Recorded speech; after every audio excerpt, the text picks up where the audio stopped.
This has been a challenging time for our community. Throughout the coronavirus pandemic, so much has changed in the way we function and communicate. But there are still important decisions to be made in city government about the response to the pandemic and more. So we wanted to provide an opportunity for elected officials to communicate directly and connect with their constituents. Welcome to Ward Updates, a series of one-on-one interviews with Ottawa City councillors. We're going to talk about the issues arising from this crisis that directly affect you, your families, and your neighbors. We'll share the stories of people throughout the city who have been rising to the occasion, and we'll also talk about other important issues that are still on the agenda at Ottawa City Hall. My guest today is Matt Luloff, the City Councillor for Ward 1, Orleans. Matt, welcome. Thanks for having me, and thanks to Rogers for doing this. This is wonderful. Now, before we go any further, Matt, we've got to talk about the space that you're speaking to us from, because in this pandemic, throughout this pandemic, we've all been on Zoom calls and Microsoft Teams meetings and all of those kinds of things. And one of the unusual elements of this is we get a glimpse into people's homes, and you're coming to us from what looks like a music studio in your home. There are lots of musical instruments and speakers and lots of records there. So just tell us about your space. Sure, Mark. So I'm with you today from my home studio in my basement, which has actually been a great workspace throughout the pandemic, obviously because of all the media that I have here. So, I get to counsel in surround sound, so it's almost like I'm there with everybody in their Brady Bunch boxes on the screen in front of me. It's also quite quiet. So, we've got an 11-month-old daughter upstairs with my wife, and, babies can be quite noisy, but, I'm able to close the door and focus on the task. So really not much of a change in our ability to work during this pandemic if you've got a decent little home office or enclave like this to retreat to. Yeah, I see that as more of a man cave or home studio than a home office, but whatever works in these times, right? Yeah. That's right. So tell me a little bit about what's been happening in Orleans during this pandemic, what you've observed, how it's affected you and the people around you. So, especially during phase 1 and phase 2, I was really impressed with how the community came together. We've got a wonderful group of quilters and sewers led by Geneviève Péchot, who went to work immediately sewing cloth masks for the community for free. So they were getting into all of the community groups like Being Neighborly, our community association groups, and letting people know that we understand that not everybody had access to a mask. And there was a bit of a conundrum at the beginning where it was like, okay, you have to buy a cloth face mask, but you have to go to a store to buy a face mask, but you can't go into that store unless you have a cloth face mask. So these guys were really wonderful, dropping them off to people.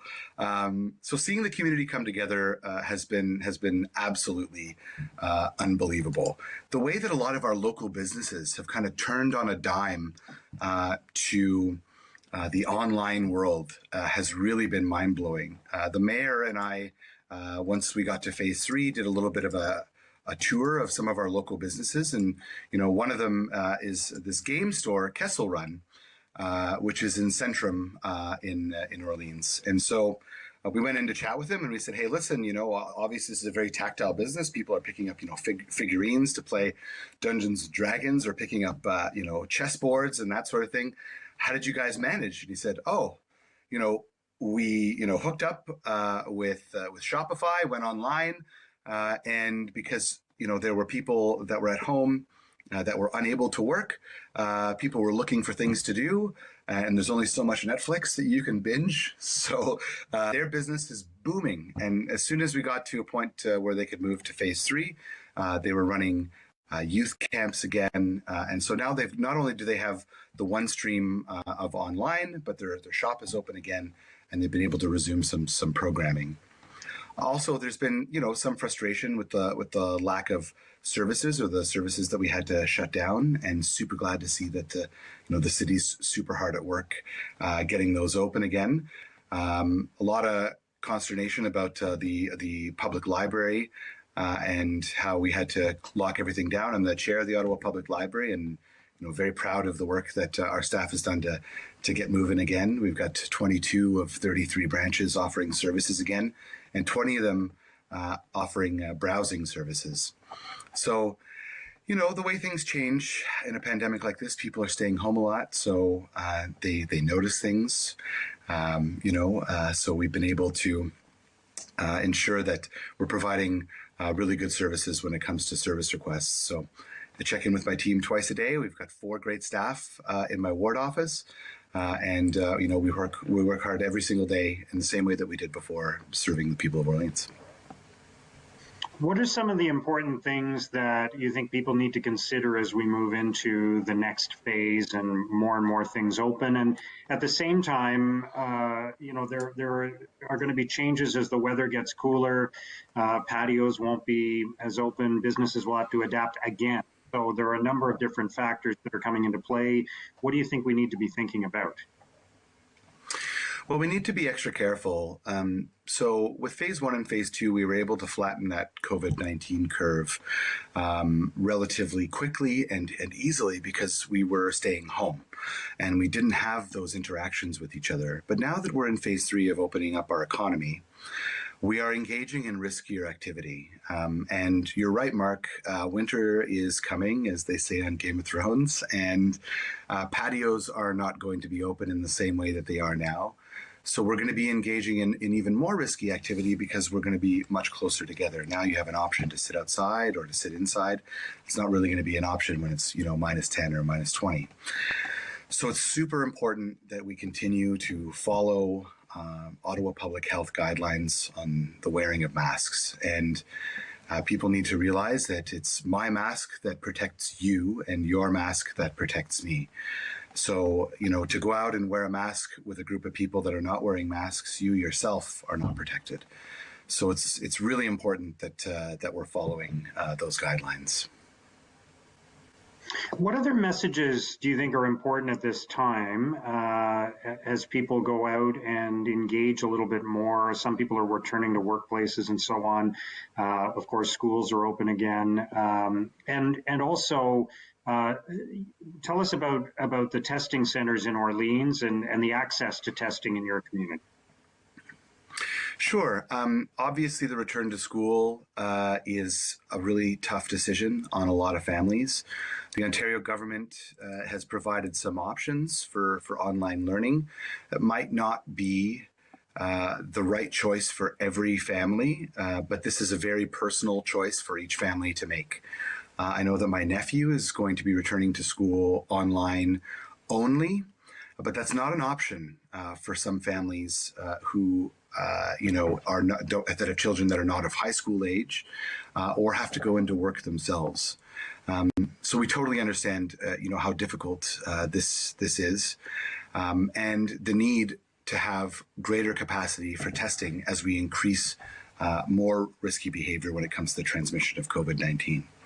So myself, Tim Tierney, Laura Dudas, and Stephen Blais have been working really hard with the president and CEO of the Ottawa Public Hospital, the Ottawa Hospital, to bring a testing center to Orleans. We're really glad to see the announcement of a new drive-through testing center at RCGT Park.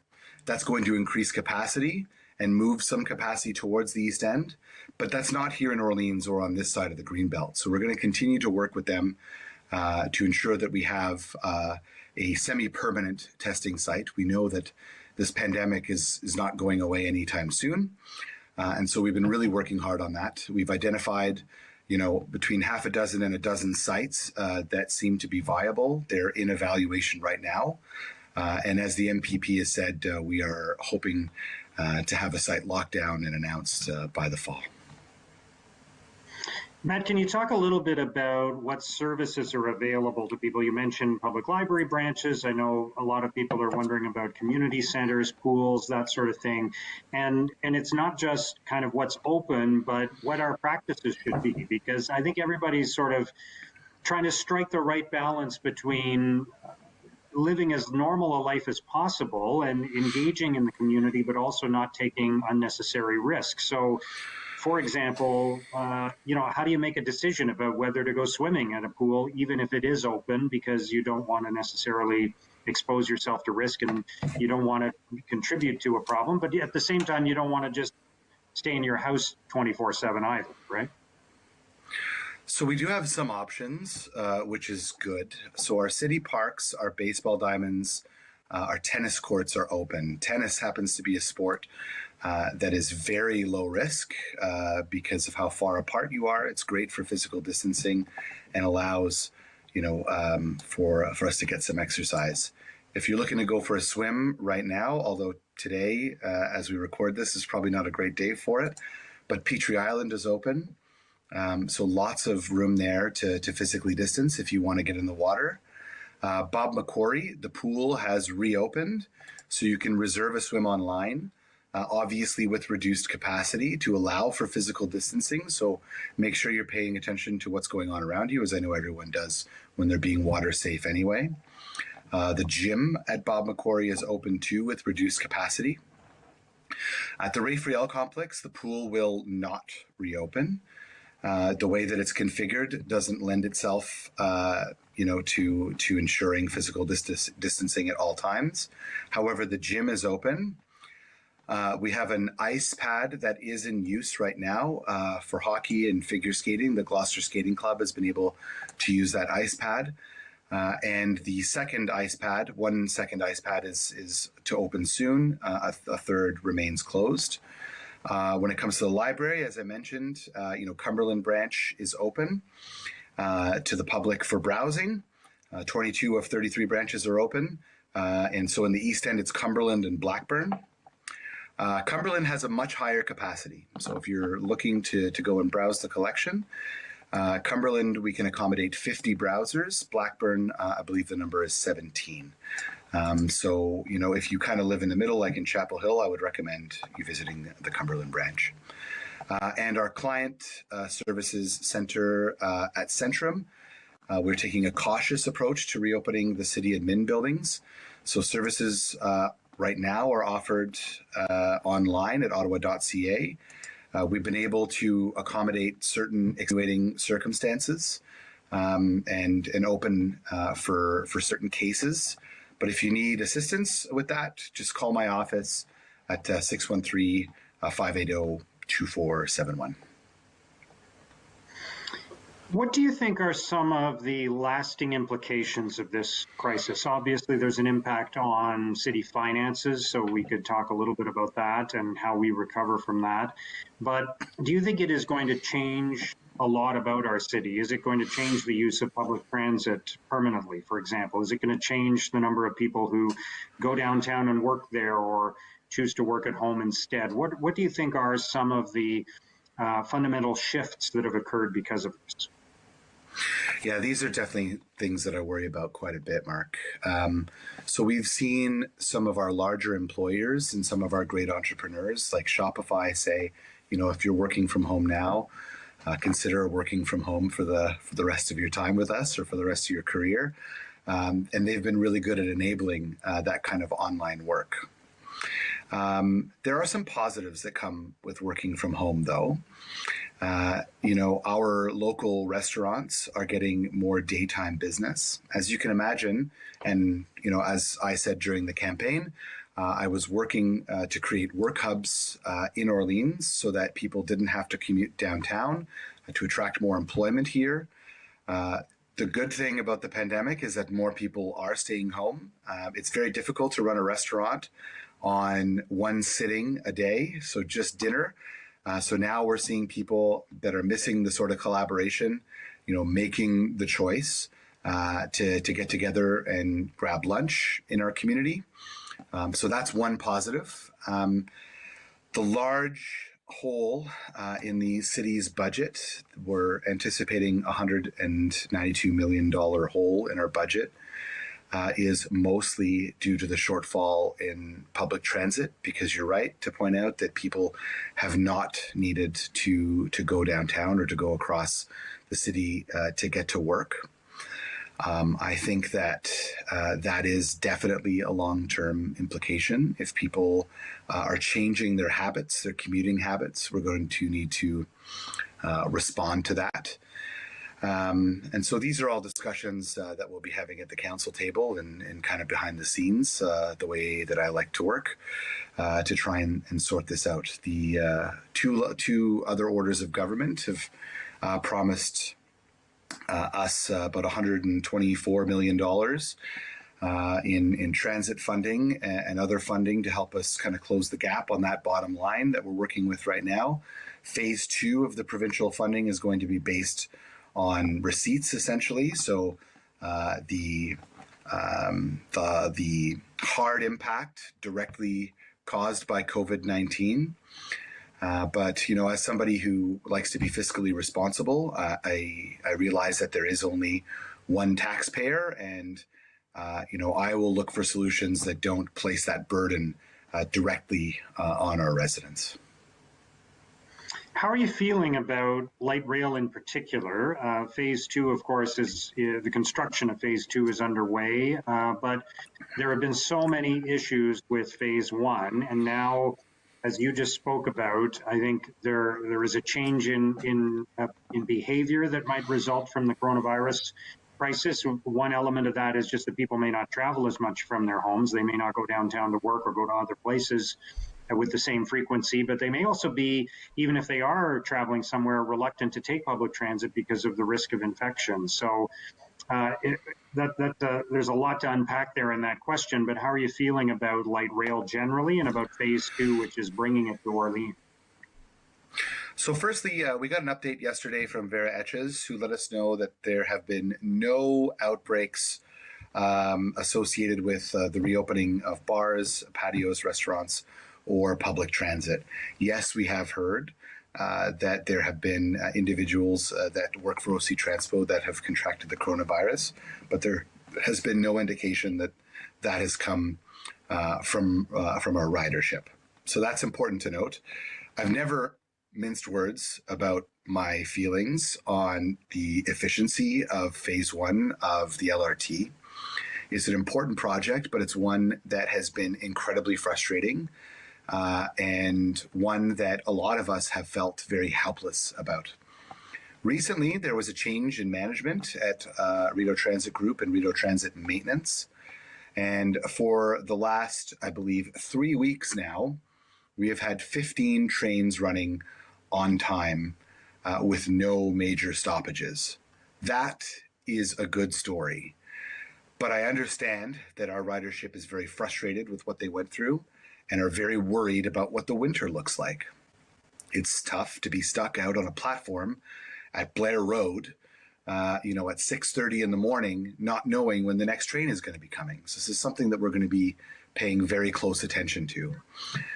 So very glad to see, 15 trains on the track. That's really great news. I want to see that for a few months, before I start praising RTG and RTM, 5 times bitten, I'm going to be pretty shy for a while.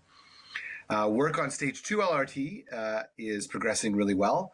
The bulk of the work is focused on Montreal Road and that interchange right now, where new bridges over the 174 are being constructed.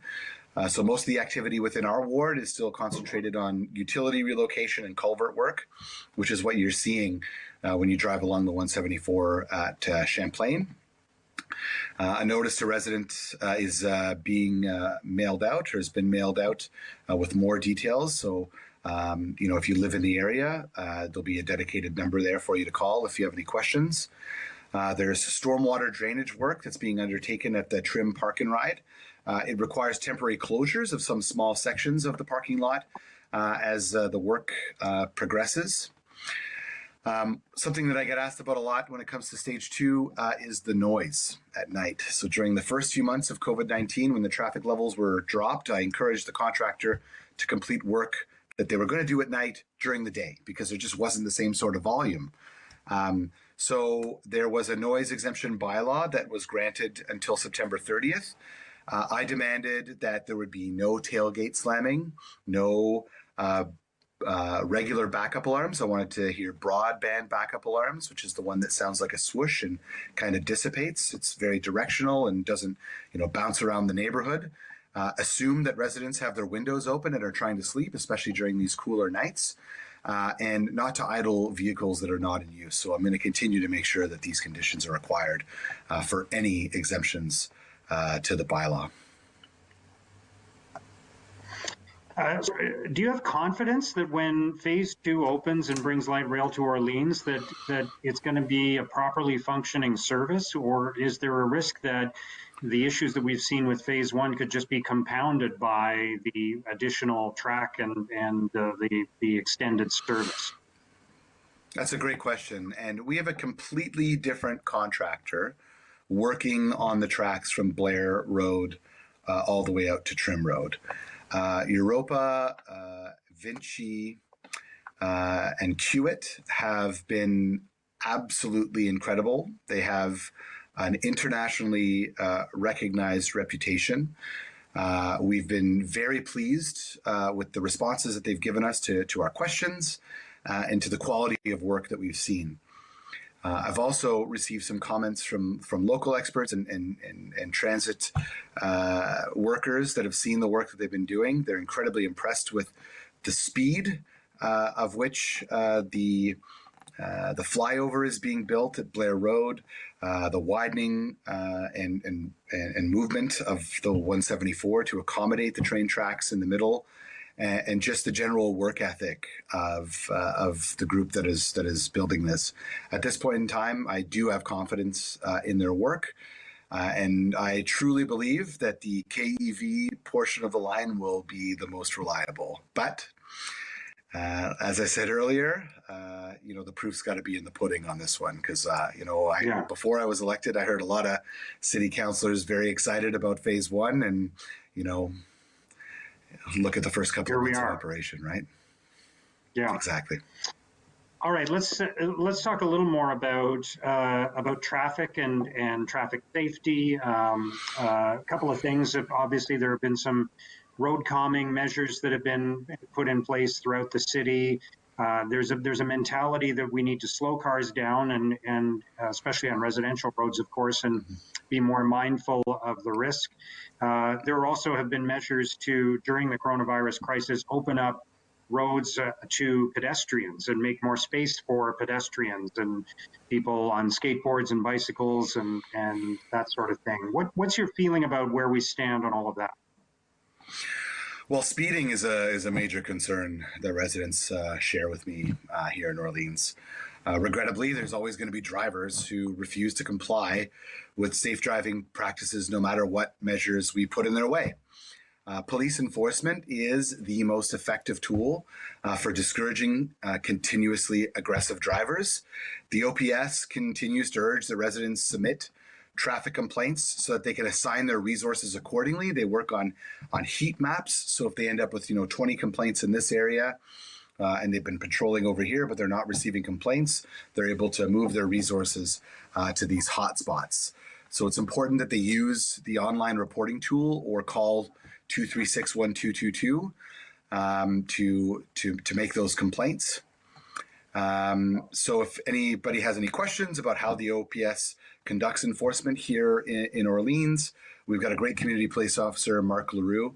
You can contact my office. I'll give you his contact information. When it comes to traffic calming, I get a budget of $50,000 a year. And I was chatting last week with one of our traffic calming experts, and he let me know that we spend almost to the penny every single bit of that allotment. So that's for things like flex stakes, speed boards that collect data.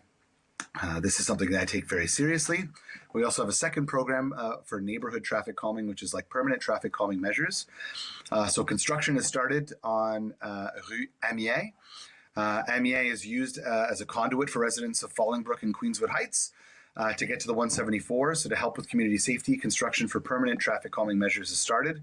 So this is going to include raised crosswalks, bulb outs, pavement markings, and a notice of construction was sent out to residents.